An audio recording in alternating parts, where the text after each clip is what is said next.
তিন শ্রেণীর মানুষ আছে, তাদের সাথে আল্লাহ বিচারের মাঠে কথা বলবেন না, তাদের প্রতি দয়ার দৃষ্টি দিবেন না, তাদের সাথে কোনো কথা নেই।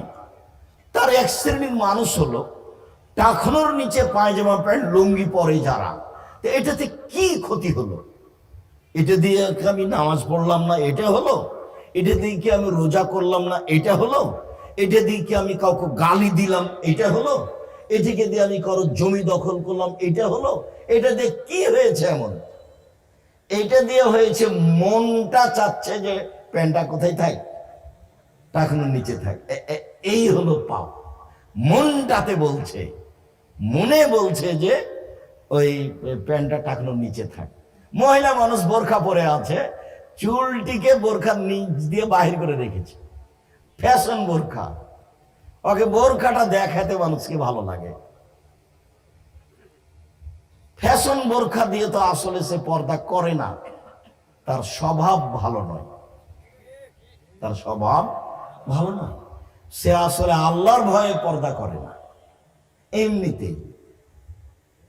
এটা একটা ঢং, শয়তান তাকে পরিচালনা করে, পুরুষ নারী সবাই। আর ও কসম করে আপনাকে ঠগাবে, এ ব্যাপারে ও মাঠে আছে। সম্মানিত দিনী ভাই বোন, ছবি মূর্তি অন্তরের সাথে জড়িত। কথাটাতে বলছিলাম যে রাসূল সাল্লাল্লাহু আলাইহি সাল্লাম বলেছেন, তিনটে পাপের কারণে পৃথিবীতে তিনটে বিপদ নেমে আসবে। তিনটে পাপই মনের সাথে জড়িত। তিনটে পাপের কারণে তিনটে বিপদ নেমে আসবে পৃথিবীতে।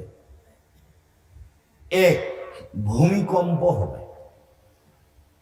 দুই, আকার আকৃতি পরিবর্তন হবে।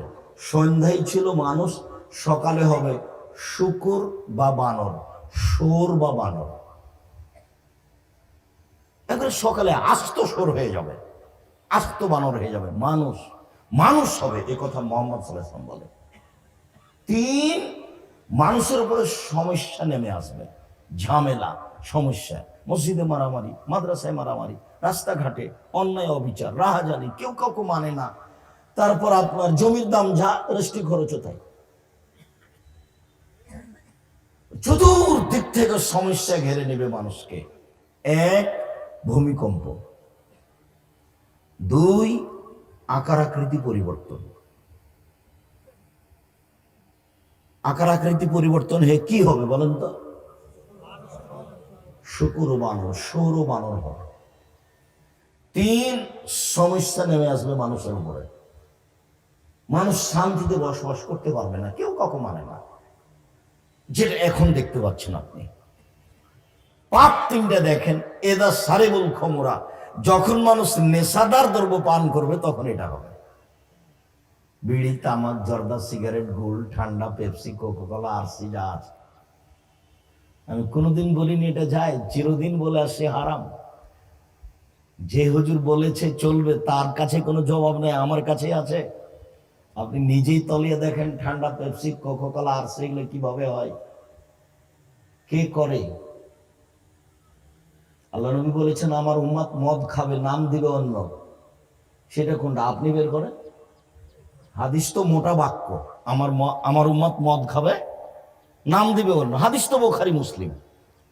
আমার উম্মত মদ খাবে, নাম কি দিবে? অন্য নাম দিবে, মানে ওই নামটা আর মদ থাকবে না। তো সেটা কি? আপনি বের করেন, সবারই বুদ্ধি আছে, সবাই বের করুন। এক, এটা হলো এটাও মনের সাথে জড়িত।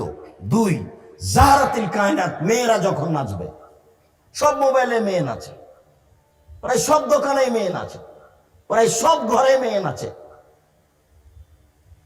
প্রায় সব গাড়িতে মেয়ে নাচে, প্রায় সব অনুষ্ঠানে মেয়ে নাচে, প্রায় সব স্কুল কলেজে মেয়ে নাচে। মেয়েদের কিন্তু লজ্জা কম পুরুষের চেয়ে। এটা কিন্তু আমাদের গতিবিধি স্বভাবের উল্টা। সেটা বাস্তব দেখলে বোঝা যাবে আপনাকে যে ওর স্বামী ঠিকই একবারে হাতলা জামা গায়ে দিয়ে আছে, গলায় টাই আছে, পায়ে জুতা আছে, মোজা আছে, এবারে ঝকঝকে পুরুষের বিহারা আছে, আর বউটা নগ্ন অর্ধনগ্ন আছে। আর আত্মমর্যাদা বলে কোনো জিনিস নাই, গাইরিয়ত বলে কোনো জিনিস নাই, ওর শরীরে রক্ত নাই, সবই পুজ। ওকে খারাপ লাগে না, সারাদিন বউটা ধাক্কা খাচ্ছে এর সাথে ওর সাথে, তো তাকে একটু খারাপ লাগে না। আমরা যদি কোনো সময় রাস্তাঘাটে এমনিতে যাই, তো রিক্সাতে উঠা বসাতে যদি এক সামান্য রিক্সার ললার হাতে গায়ের সাথে একটু যদি ঠেকে যায়, তাহলে আমাদের মনে হবে অজ্ঞান হয়ে গেলাম, মনে হয় ইন্না লিল্লাহি ওয়া ইন্না ইলাইহি রাজিউন। আর এর কিছু মনেই হয় না, মানে আত্মমর্যাদা, গাইরিয়ত, পুরুষত্ব বলে কোনো জিনিস ওর কাছে নাই, ও বিদায় নিয়েছে। এবারে পুরুষ, ওটা ঘৃণিত পুরুষ। আত্মমর্যাদা বলে কোনো জিনিস নেই, তাকে খারাপ লাগে না। এক মিনিট, আত্মমর্যাদা কি জিনিস? আল্লাহ নবী বলছেন যে আমি স্বপ্নে জান্নাতে ঘুরছিলাম, হাদিস বুখারী মুসলিম। তো দেখলাম খুব সুন্দর ঝকঝকে এক বিশাল প্রাসাদ, ভিন্ন ধরনের প্রাসাদ, খুব উন্নত মানের। পাশে একজন মহিলা পানি নিয়ে ওযু করছে। আল্লাহ নবী বলছেন, আমি মহিলাকে বললাম, এই বলো তো এই প্রাসাদ কার? বুঝা যাচ্ছে মুহাম্মদ সাল্লাল্লাহু আলাইহি ওয়াসাল্লাম গায়েবের খবর জানেন না।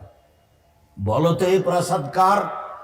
তখন মহিলা বলছে, এই প্রাসাদ হলো উমর রাদিয়াল্লাহু তাআলা, জান্নাতে ওনার এটা ঘর। তখন আল্লাহ রাসূল বলছেন, আল্লাহুস সামাদারি, এত বড় আত্মমর্যাদার অধিকারীর ঘরে ঢোকা হবে না? মনটা চাচ্ছিল বাহির যদি এত সুন্দর হয়, ভিতরই বা কত সুন্দর, একটু দেখার মন চাচ্ছিল। কিন্তু এত বড় আত্মমর্যাদার অধিকারী মানুষের বাড়িতে ঢোকা যাবে না। এটা হলো উমারের আত্মমর্যাদাকে আল্লাহর নবী হিসাব করে সরে যাচ্ছেন। আর আল্লাহ নবী হচ্ছেন পৃথিবীর সবচেয়ে দামি মানুষ। বিচারের মাঠে যা বলবেন তাই হবে। জান্নাতের গেটে লেখা আছে, সর্বপ্রথমে যিনি জান্নাতে প্রবেশ করবেন তিনি হলেন মুহাম্মদ সাল্লাল্লাহু আলাইহি সাল্লাম। এত পাওয়ারফুল ক্ষমতার অধিকারী মানুষ আল্লাহ কাউকে সৃষ্টি করেন। এত বড় মানুষ উমারের ঘরে ঢুকছেন না, উমারের আত্মমর্যাদাকে হিসাব করে। আত্মমর্যাদা, গাইরিয়ত, যদি এটা তো বোঝা না যায়, তাহলে একটু খারাপ লাগছে, আমার বউটা তার সাথে কথা বলছে, একটু খারাপ লাগছে, এর নাম আত্মমর্যাদা। আর যখন বলবে, বল না, তুই বল, কথা বল, তোকে সবাই দেখুক, তোর সাথে সবাই গল্প করুক, তো তখন বুঝতে হবে যে এই পুরুষের ভিতরে গায়ে যা আছে সব পুজ, কোনো কাজ করে না, রক্ত নেই, আত্মমর্যাদা বলে কোনো জিনিসই নেই। মেয়েরা যখন নাচবে, মেয়েরা নাচলে মনটা ভালো লাগে, চক্ষু ঠান্ডা হয়, কলিজা ঠান্ডা হয়। তো ল্যাংটা মেয়েকে দেখে চক্ষু ঠান্ডা করে, কলিজা ঠান্ডা করে জান্নাতের মেয়ে ভোগ করা যাবে? অত সহজ ব্যাপার? জান্নাতের মেয়েদের ব্যাপারে আল্লাহ চ্যালেঞ্জ করে বলেছেন, জান্নাতের মেয়েদেরকে মানুষ কোনোদিন স্পর্শ করেনি, জান্নাতের মেয়েদেরকে জিন কোনোদিন স্পর্শ করেনি।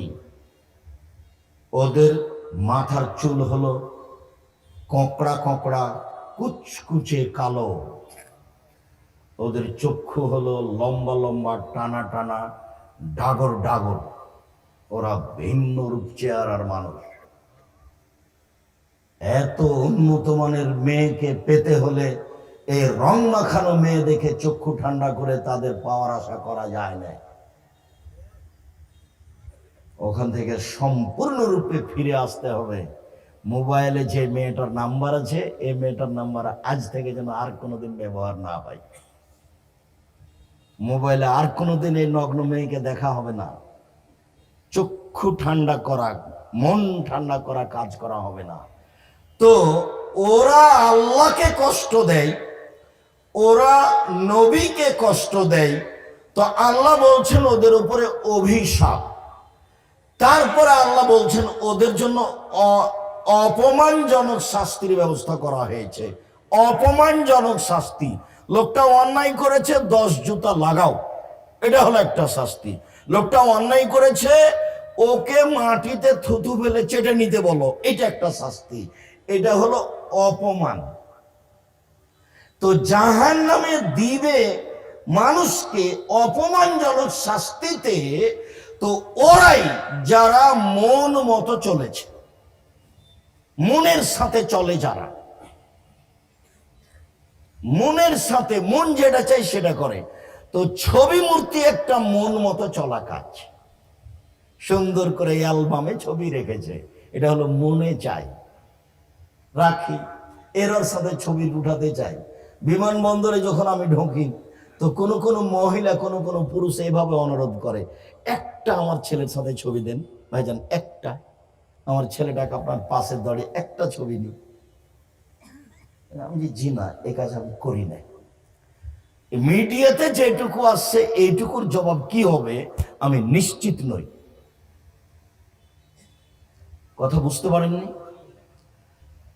তবু আমি নরম হয়ে এই জন্য যে বিদেশে যখন আমি যাই, যে কোনো বিমানবন্দরে, যে কোনো দেশে, সৌদি আরব, কুয়েত, কাতার, বাহরাইন, আপনার মালয়েশিয়া, মিশর, ওমান, আবুধাবি, লন্ডন, এসব দেশে গেলে এক্সিডেন্ট মানুষ দৌড়িয়ে আসে। তখন তারা বলে যে আমরা ইউটিউবে আপনার বক্তব্য শুনেছি, ওভাবে আপনাকে চিনি, আমরা এভাবে বাড়ি পরিবর্তন করেছি, এভাবে দাড়ি বড় করে দিয়েছে, 5 ওয়াক্ত সালাত আদায় করি। তখন আমি মনে করি যে আমি যতটুকু মানুষের কাছে খোলাখুলি মাঠে যেতে পেরেছি, মিডিয়া তার চেয়ে বেশি গেছে, মিডিয়া তার চেয়ে বেশি গেছে। তখন আমি এটা থেকে পিছিয়ে উঠে গেছি যে আচ্ছা ঠিক আছে, যারা বক্তব্য এভাবে ভিডিও করে ধরছে তারা ধরুক। তখন আমি নরম হয়েছি। এরপরে আমার সবসময় ধোঁকা কাজ করে যে এর ফলাফল শেষ পর্যন্ত কি হবে। দেখেন, আমি আপনার সামনে নকল করছি, অবাক হবেন আপনি।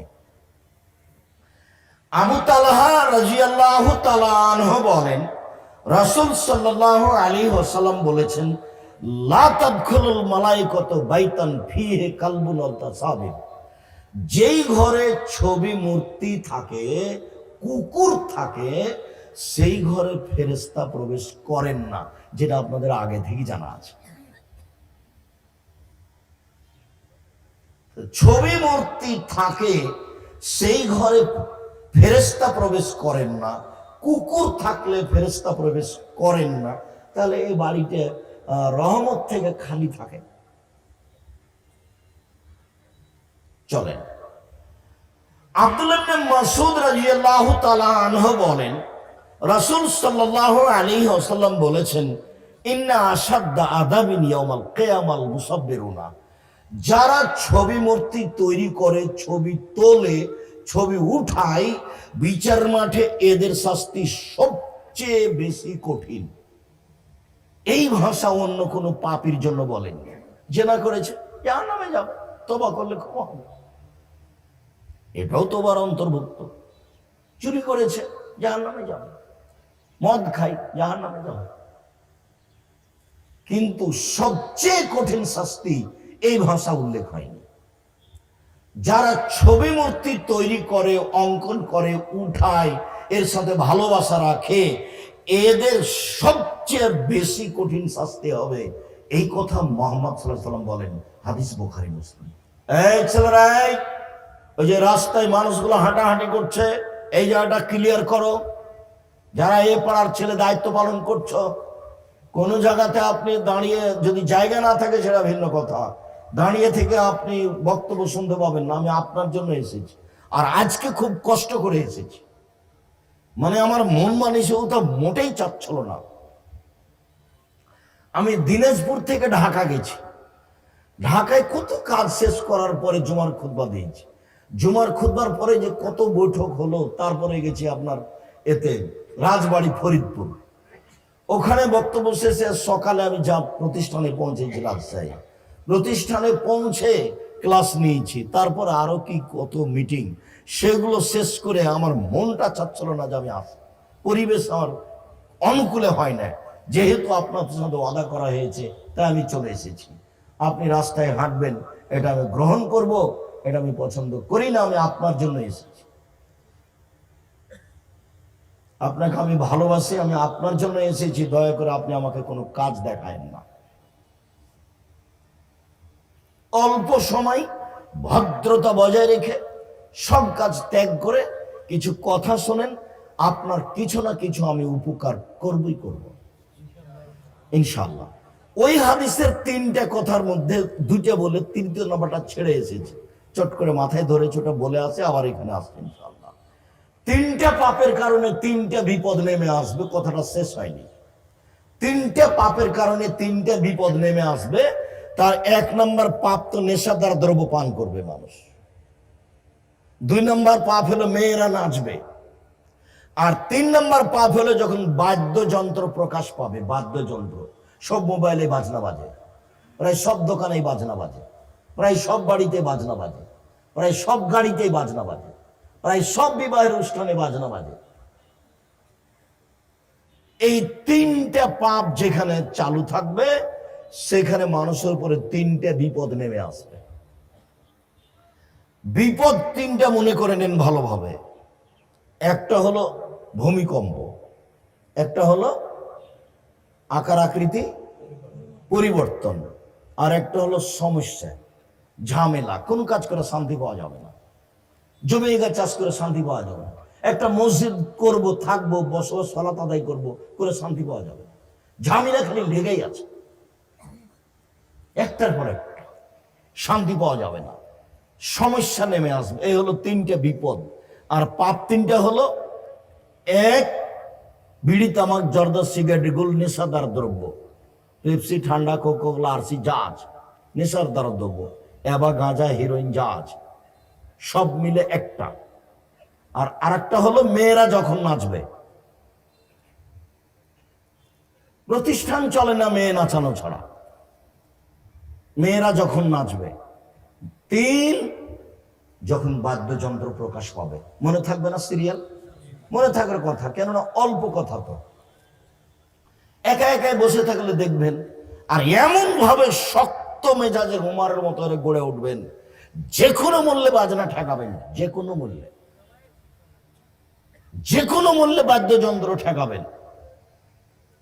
কই আমাদের তো বাড়িতে চলে না, আমাদের তো প্রতিষ্ঠানে চলে না, আমরা তো আছি।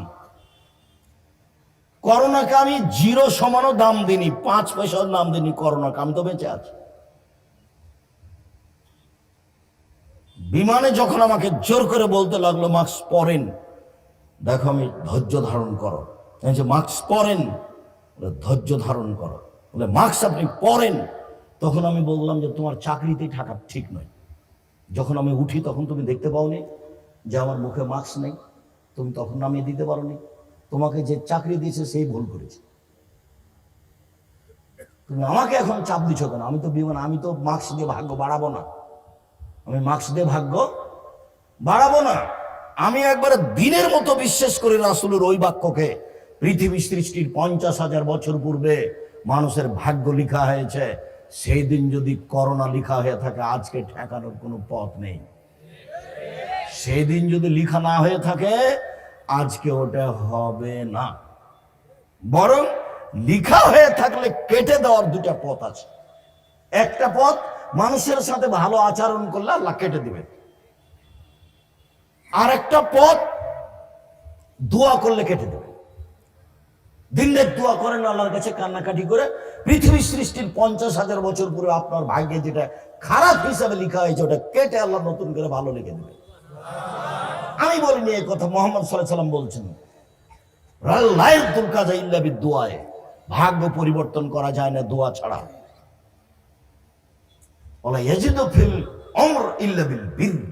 ভালো আচরণ করলে বয়স বেশি হয়ে যায়। আপনি ভালো আচরণ করবেন, সদাচরণ, তখন আল্লাহ যেটা লিখে রয়েছেন ওটা কেটে বাড়িয়ে দিবেন। ও তো সর্বশক্তিমান,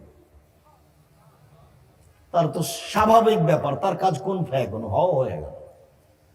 আপনি কতটুকু পারছেন সেটা আপনার ব্যাপার। তবে মনে রাখবেন, আমি পারি না, আপনি পারেন না, এর জন্য পৃথিবীর কেউ পারে না এ কথা ঠিক নয়।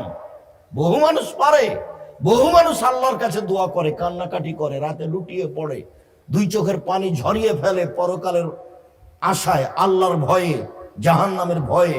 এগুলো করে, মানুষে করে। আমি আর আপনি ফাঁকে পড়েছি। এই জন্য পৃথিবী সবাই আমার মতো, এটা আপনি মনে করিয়েন না। এটা আমার আপনার অযোগ্যতা, এটা আমার আপনার অযোগ্যতা। যেটা লেখা আছে সেটা কেটে দেওয়ার পথ আছে। তখন ঠান্ডা হয়েছে। তখন আমি বলেছি যার করোনা হয়েছে আমি তার সাথে একসাথে খাবো, যে করোনায় মারা গেছে তার গোসল জানাজা আমি দেব, দাফন কাফন আমি করব।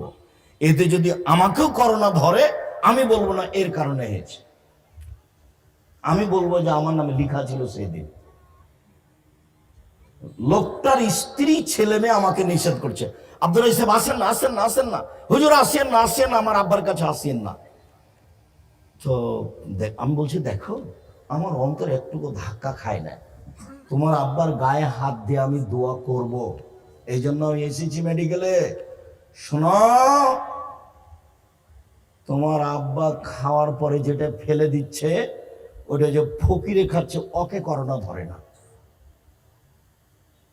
তোমার আব্বাকে ধরেছে, কিন্তু যেটুকু খেয়েও ফেলে দিচ্ছে ওটা কে খাচ্ছে?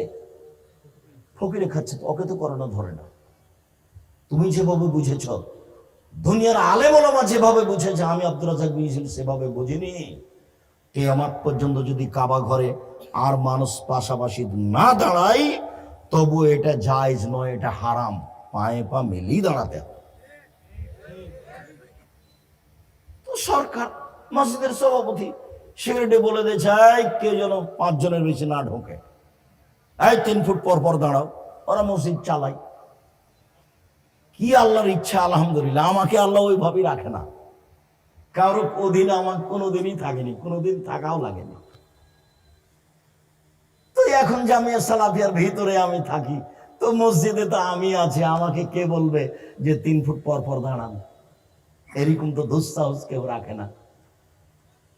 আর জামিয়া সালাফিয়া কোনো বৃত্তশালী দিয়ে চলে না, জামিয়া সালাফিয়া বৈদেশিক সংস্থা দিয়ে চলে না, জামিয়া সালাফিয়ার জন্য কোনো শিক্ষক টাকা আদায় করতে পারবে না, জামিয়া সালাফিয়ার রশিদ বহি বাহিরে ব্যবহার হয় না। এদেশের ভিন্ন ধরনের সর্ববৃহৎ প্রতিষ্ঠান জামিয়া সালাফিয়া, শিক্ষা গুণে, শিক্ষা মানে, শিক্ষক সংখ্যায়, আয়তনে, ছাত্র সংখ্যায় সবচেয়ে বড় প্রতিষ্ঠান জামিয়া সালাফিয়া। আলহামদুলিল্লাহ জামিয়া সালাফিয়ায় 5000 ছেলে মেয়ে পড়াশোনা করে, 300 জন শিক্ষক শিক্ষিকা আছে। মদিনা বিশ্ববিদ্যালয় থেকে নিয়মিত শিক্ষক আসছেন, শিক্ষকতা করছেন। যে কয়দিন আগে 4 জন গেলেন, আবার আগামীকালকে 2 জন আসছেন, সব মদিনা বিশ্ববিদ্যালয়ে আসছেন এখানে শিক্ষা দেওয়ার জন্য। ইন্ডিয়ার তো আছে চলমান, 3 ধরনের খাদ্য রান্না হয় জামিয়া সালাফিয়ায়। যারা আরবি তাদের খাদ্য ভিন্ন, তাদের বাবুর্চি ভিন্ন, ওরা চট্টগ্রাম থেকে এসেছে। যারা ইন্ডিয়ান তাদের খাদ্য ভিন্ন, ওদের রান্না ভিন্ন। আর আমরা যারা গরিব মানুষ আছে আমাদের খাদ্য ভিন্ন। 32 লক্ষ টাকা বেতন লাগে জামিয়া সালাফিয়ায়। রাজশাহী প্রায় 40 বিঘা জমির ওপরে, মেয়েদেরটা প্রায় 77 বিঘা জমির ওপরে, রূপগঞ্জ, নারায়ণগঞ্জ, ঢাকা এখন প্রায় 100 বিঘা জমির ওপরে, দিনাজপুর প্রায় 20 বিঘা জমির ওপরে। শিরক মুক্ত প্রতিষ্ঠান জামিয়া সালাফিয়া, বিদআত মুক্ত প্রতিষ্ঠান জামিয়া সালাফিয়া, দল মুক্ত প্রতিষ্ঠান জামিয়া সালাফিয়া, হিংসা মুক্ত প্রতিষ্ঠান জামিয়া সালাফিয়া, দেশের সর্বোচ্চ প্রতিষ্ঠান জামিয়া সালাফিয়া। জাতিকে বলেছি আমার মনে বড় সাধ, আমি এই দেশে এমন একটা প্রতিষ্ঠান করতে চাই যেখানে ছেলে মেয়ে বাংলা, ইংরেজি, আরবি উন্নত মানের শিক্ষা অর্জন করে জাতির অন্যায়ের বিরুদ্ধে লড়বে, মুখে কলমে মিডিয়েই লড়বে, লড়বে ইনশাআল্লাহ। লড়ে যাচ্ছে, সময়ের গতিতে আর লড়বে ইনশাআল্লাহ। সেই সুবাদেই দিন রাত কাটাচ্ছি। বলছিলাম আলহামদুলিল্লাহ যে কেউ এসে বলে না যে আপনি 3 ফুট পর পর দাঁড়ান, এই সাহস কেউ রাখে না। সম্মানিত দিনী ভাই বোন, আব্দুল্লাহ ইবনে উমর রাদিয়াল্লাহু তাআলা আনহু বলেন, রাসূল সাল্লাল্লাহু আলাইহি ওয়াসাল্লাম বলেছেন, ইন্নাল্লাযীনা ইউসাব্বিরুনা হাযিহি সুওয়ারা, নিশ্চয় যারা এসব ছবি মূর্তি তৈরি করে, অঙ্কন করে, ভাস্কর্য তৈরি করে, ইউআযাবুনা ইয়াউমাল কিয়ামা, তাদেরকে বিচারের মাঠে কঠিন শাস্তি দেওয়া হবে।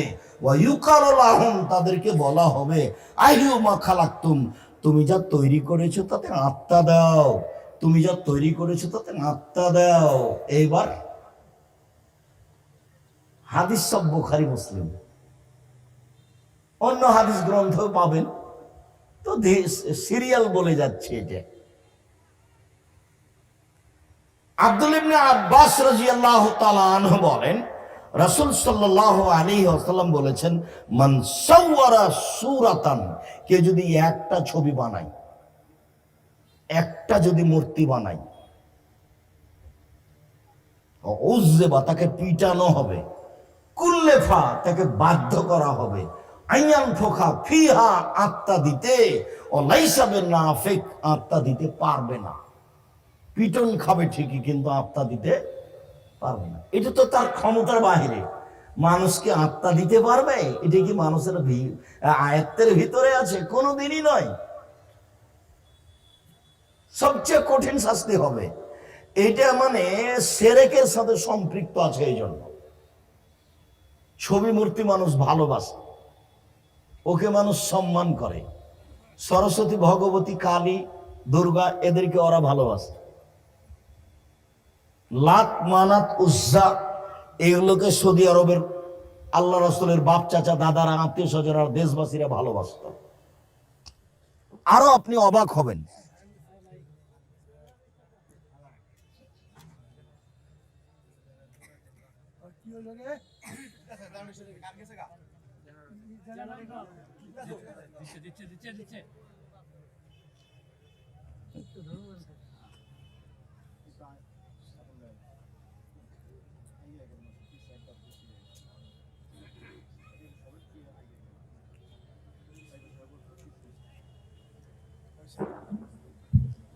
জি, তো রাসূল সাল্লাল্লাহু আলাইহি ওয়াসাল্লাম বললেন, পিটানো হবে এবং আত্মা দিতে বলা হবে, কিন্তু সে আত্মা দিতে পারবে না। এটা তো তার কাজ নয়। বিষয়টি খুব জটিল। আমি আর আপনি যেভাবে মনে করছি আর আনন্দের সাথে ছবি মূর্তি তুলছি, উঠাচ্ছি, আর বলছে সেলফি, তাই বলছে যে তুমি কি বোঝাতে চাও আমাকে? বলে অনেক হুজুরি তো বলছে। আমি আব্দুর রাজ্জাক বিন ইউসুফ বলিনি, আমিও এদেশের একজন সদস্য, আমি কোনোদিন বলিনি। আর আমি, আমার একটা দৃঢ়তা আছে, আলহামদুলিল্লাহ। আমি হাদিস কোরআন বুঝি ভাঙাচোরা, আমার দৃঢ়তা কাজ করে। আমি শিক্ষক, কোরআন হাদিস পড়াই, হাদিস তাফসীর পড়াই, ফতোয়া আমি লিখি, আমার দৃঢ়তা কাজ করে। আমি হুমসি খেলে আপনার সামনে এসে দাঁড়াইনি। কাজেই আরেকজন কি বললো সেটা শুনে আমি থেমে যাব, এরকম গতিবিধি আমার ভিতরে আসেনি। আমি বলেছি, জন্মের ৭ম দিনে বাচ্চার আকিকা দিতে হবে। চাঁপাইনবাবগঞ্জের ভাষা তো আর বাপকে দিতে হবে, ভিক্ষা করে দিতে হবে। আকিকার সাথে কুরবানির কোনো সম্পর্ক নাই। আকিকার সাথে কুরবানির কোনো সম্পর্ক নেই। এটা হলো বাপের জিম্মেদারি, আর এইটা হলো নেকির কাজ। কুরবানি কিনতে গেছে বাজারে, চোখ দেখো রে ঠিক আছে কিনা, কান দেখো রে ঠিক আছে কিনা, পা দেখো রে ঠিক আছে কিনা, খুর দেখো রে ঠিক আছে কিনা, লেজ দেখো রে ঠিক আছে কিনা, আরে ঝকঝকে কিনা দেখো, মোটা তাজা কিনা দেখো। সব হাদিসের অনুকূলে দেখে দেখে একবারে ঝকঝকে কিনতে হবে, এ কথা আল্লাহর নবী বলেন মুহাম্মদ সাল্লাল্লাহু আলাইহি ওয়াসাল্লাম। সেটা নেকির ব্যাপার, সেটা হলো নেকির ব্যাপার।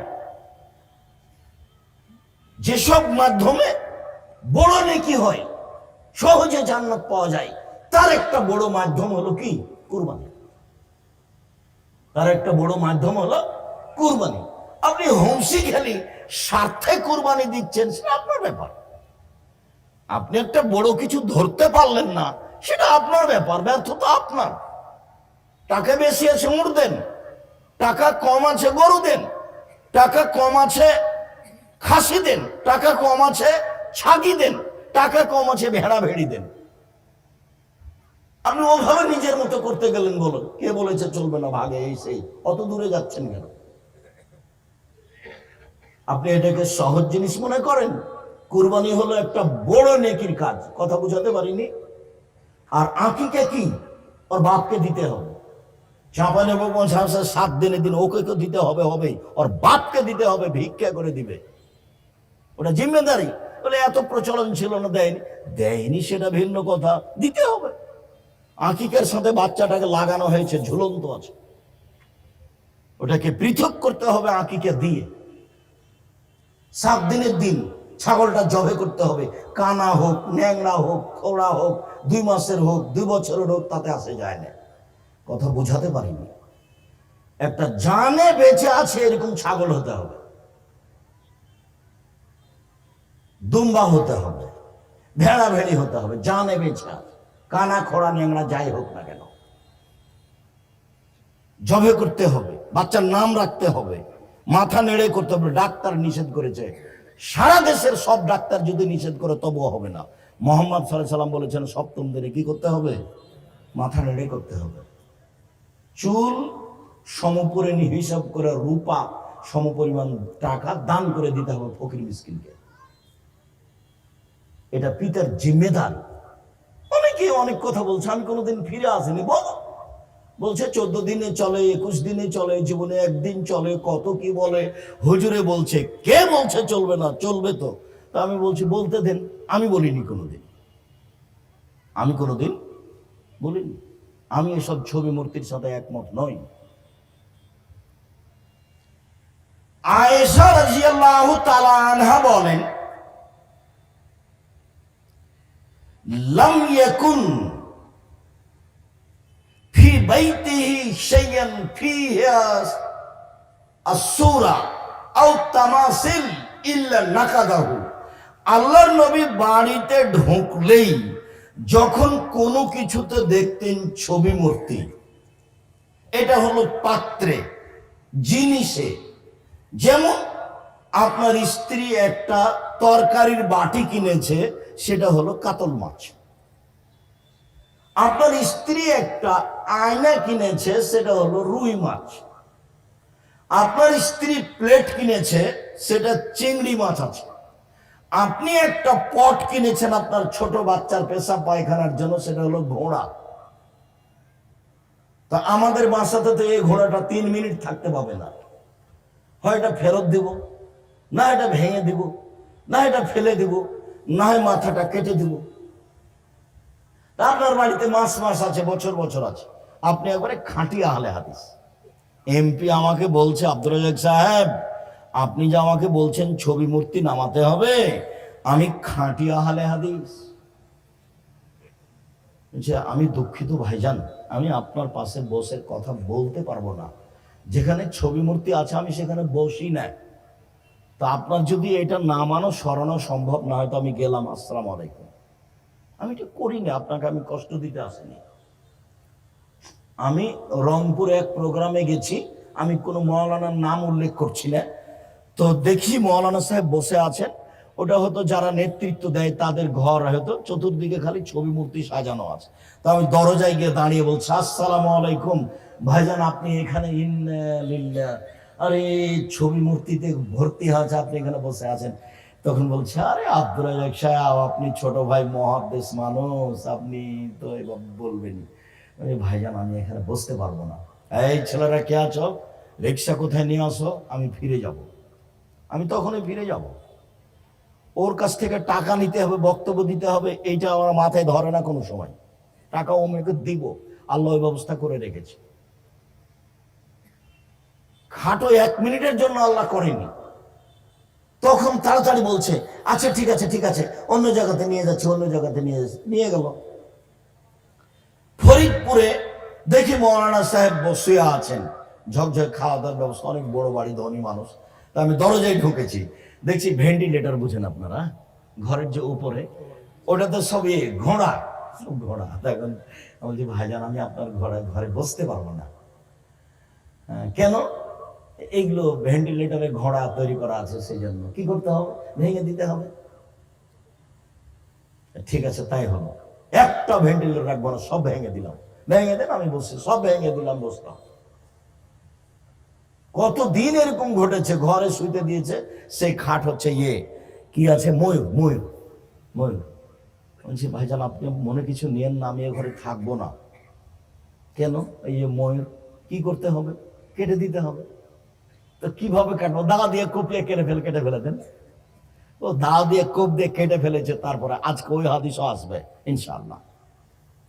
আল্লাহর নবী বাড়িতে ঢুকে যা কিছু এরকম থাকতো, প্লেট হোক, বাটি হোক, আপনার কোনো জিনিস শোকেজে কাঁকড়া হোক, আর যা কিছু হোক, ইলের নাকাজা হোক, তাকে একবারে ভেঙে চৌচির খান খান করে দিতেন। আপনি আজকে বাড়িতে ঢোকার পরে, আপনি আপনার কথাই বলছি, আপনাকে বলছি আমি, এখন বাড়িতে ঢোকে যদি আপনার পটটা আজকেও থেকে যায়, বাচ্চার পটটা, তাহলে আপনি আসলেই মুনাফেক, বক্তব্যের সাথে মুনাফেকই করেন, যেটা আমি চাই না। আপনাকে আমি ভালোবাসি, এটাই ঠিক। পটটার মাথাটা আপনি কেটে দিবেন, এটাই ঠিক। আপনি বাজারে গিয়ে বাচ্চার জন্য কিনে নিয়ে এসেছেন, ওইগুলো কি? জামা কাপড়, গেঞ্জি, তাতে খালি আছে কার্টন, কার্টনে ভর্তি। তা আমি তো এটা কিনবো না, যদি কিনি তাহলে কার্টনের ছবি আগে উঠাতে হবে। আপনার ছেলে একটা গেঞ্জি গায়ে দেওয়া আছে, সেই গেঞ্জির পিছনে লেখা আছে 10, আর 10 দেখতে সময় শেষ। বা কারোর ছবি। শোনেন, আল্লাহর নবী খুব দুঃখ করে বলেছেন, পৃথিবীর মানুষ শুনে রেখো,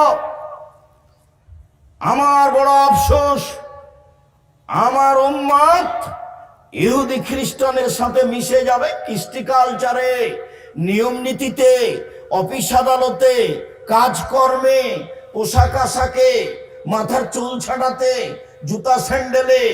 আমার উম্মত মিশে যাবে ইহুদি খ্রিস্টানদের সাথে কৃষ্টি কালচারে, পোশাক আশাকে, নিয়ম নীতিতে, অফিস আদালতে, কোর্ট কাচারিতে, বই পুস্তকে, সবকিছুতে আমার উম্মত মিশে যাবে ইহুদি খ্রিস্টানের সাথে।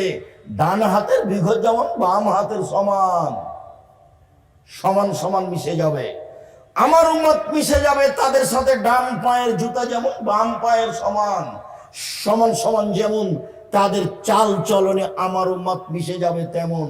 এই কথা বলার পরে তিনি তার ভাষাগত ব্যাপারে নিচে নামতে লাগলেন। নিচে নামতে নামতে বলছেন, পৃথিবীর মানুষ শুনে রেখো, ইহুদি খ্রিস্টান যদি মায়ের সাথে জেনা করে থাকে, আমার উম্মত তাদের সাথে মিশে গিয়ে মায়ের সাথেও জেনা করবে। এর জবাব কি? এর জবাব কি? আপনার চোখের সামনে আপনার ছেলেটা উপরে চুল রেখেছে, সব চেঁচে রেখেছে, এটা কার? এটা কার? কি দেখাচ্ছেন আপনি? এটা হয় কি করে? আপনার মেয়ে নখ বড় বড় রেখেছে, নখে নেইল পালিশ দেওয়া আছে। ও তো ইহুদি খ্রিস্টানদের পতিতালয়ের মেয়েদের বৈশিষ্ট্য, নখ বড় রাখা, নখে নেইল পালিশ দেওয়া।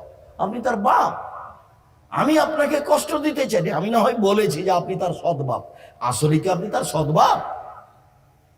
কতদিন বলেছি যে আপনি তার সৎ বাপ, আর মেয়ের মাকে বলেছি এটা তোমার খালা, এটা তোমার সৎ মা। তোমার যদি খালা সৎ মা না হয়, তাহলে তোমাকে দেখে না কেন? কেন দেখে না? কাকে মা কাকে বলে? হস্তিনী আবার কিসের মা? হস্তিনী আবার কিসের মা? মা কাকে বলে? কতদিন বলেছি, একবারে বাস্তব নগদ দেখিয়েছি মা কাকে বলে। জাবির রাদিয়াল্লাহু তাআলা বলছেন, রাসূলের সাথে আমরা সবাই মিলে যুদ্ধ করে আসলাম, মদিনায় ঢুকবো। তখন আল্লাহ রাসূল বলছেন, না, সবাই এখানে থাকো, সকালে ঢুকবো। আজকে আমরা এখানে থাকি, রাতে, সকালে যাব। তো জাবের রাদিয়াল্লাহু তাআলা বলছেন, আল্লাহর নবী, আমি নতুন বিবাহ করেছি, আমাকে বাড়ি যেতে দেন। তখন আল্লাহ রাসূল বলছেন, ও তুমি নতুন বিবাহ করেছো, তো তুমি তালাক প্রাপ্তা মেয়ে বিবাহ করেছো না কুমারী মেয়ে বিবাহ করেছো? তখন জাবের রাদিয়াল্লাহু তাআলা বলছেন, আল্লাহর নবী, আমি তালাক প্রাপ্তা বেশি বয়সের মহিলাকে বিবাহ করেছি। তখন আল্লাহ রাসূল বলছেন, হাল্লা বিক্রম, তুমি কুমারী মেয়ে কেন বিবাহ করলে না? অবিবাহিতা মেয়ে কেন বিবাহ করলে না? তুমি তার সাথে খেলতে, ও তোমার সাথে খেলতো, তো তুমি কুমারী মেয়ে কেন বিবাহ করলে না? এটা আল্লাহ রাসূল বললেন। এরকম সংসারে শান্তি তৃপ্তি বেশি থাকার সম্ভাবনা থাকে, এই হিসাবে তিনি বললেন। এবার এদিক থাক, জাবের রাদিয়াল্লাহু তাআলা কি বলছেন? জাবের রাদিয়াল্লাহু তাআলা বলছেন, আল্লাহর নবী, আমার আব্বা উহুদের যুদ্ধে শহীদ হয়েছেন 9 জন মেয়ে রেখে, আমার 9 জন বোন আছে, কেউ বিবাহিতা নয়, সব কম বয়সে। আমার আব্বা উহুদের যুদ্ধে শহীদ হয়েছেন, 9 জন মেয়ে রেখে আমার 9 জন বোন আছে। আকরাহু আন আতাজাওয়াজা মিসলাহুন্না, আমি তাদের মতো কম বয়সের মেয়েকে বিবাহ করা পছন্দ করিনি 4টা কারণে। আমি আমার বোনদের মতো কম বয়সের মেয়েকে বিবাহ করা পছন্দ করিনি 4টা কারণে। এক, বেশি বয়সের মহিলাকে বিবাহ করেছি যাতে করে তুয়াল্লেমা হন না, আমার বোনদেরকে বিদ্যা শিখাতে পারে, তার নাম মা। আমার বোনদেরকে বিদ্যা শিখাতে পারে, তার নাম মা। 2, বলে তুয়ার দেবা হন না, আমার স্ত্রী যেন আমার বোনদেরকে শিষ্টাচার শিখাতে পারে। 3, বলে তোরা জেলা হন না, আমার স্ত্রী যেন আমার বোনদের মাথার চুল চিরুনি করে সাজগোজ করে পরিপাটি করে রাখতে পারে। 4, বলে তাকুমা আলাইহিন না, আমার স্ত্রী যেন আমার বোনদেরকে পাহারা দিতে পারে।